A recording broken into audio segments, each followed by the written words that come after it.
গত 4 দিন ধরে বাঁকুড়া জেলার সর্বোচ্চ তাপমাত্রা থাকছে 40 ডিগ্রির ওপরে। স্বাভাবিকভাবে প্রচণ্ড গরমে কার্যত পুড়ছে বা গোটা বাঁকুড়া জেলা। একেবারে সকাল থেকেই গনগনে সূর্য আর তার সঙ্গে লাফিয়ে লাফিয়ে বাড়ছে তাপমাত্রা পারদ, আর তার ফলে কার্যত নাকাল হতে হচ্ছে জেলার আপামর মানুষকে। শুধু গরমের কারণে মানুষকে নাকাল হতে হচ্ছে তাই নয়, তার পাশাপাশি যেহেতু এই প্রবল দাবদাহে মাটির নিচের জলস্তর দ্রুত হারে নামতে শুরু করেছে, তার ফলে কিন্তু প্রবল জলকষ্ট দেখা দিয়েছে বাঁকুড়া জেলার বিভিন্ন প্রান্তে।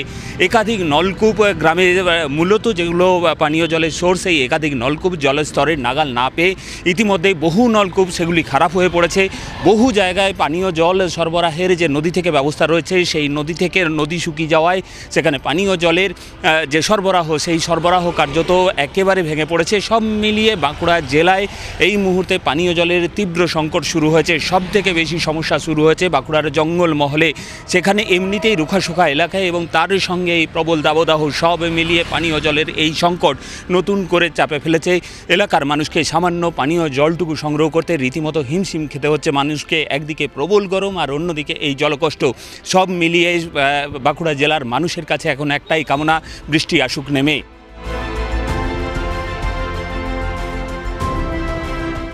বাঁকুড়া থেকে ক্যামেরায় বুধন কর্মকারের সঙ্গে হীরক মুখার্জি, TV9 বাংলা।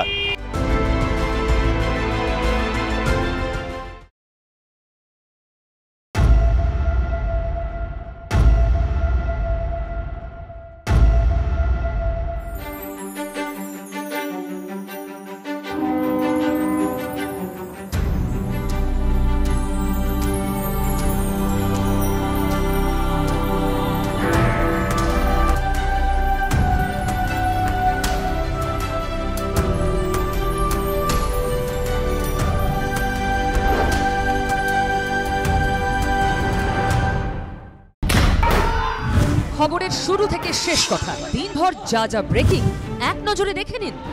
একের পর এক খবর, জেলা থেকে শহর, দেশ থেকে বিদেশ, না দেখলেই মিস। খবরের ধামাকা মানেই 4:40, প্রতিদিন বিকেল 4টে, TV9 বাংলায়। TV9 বাংলা, না দেখলেই নয়।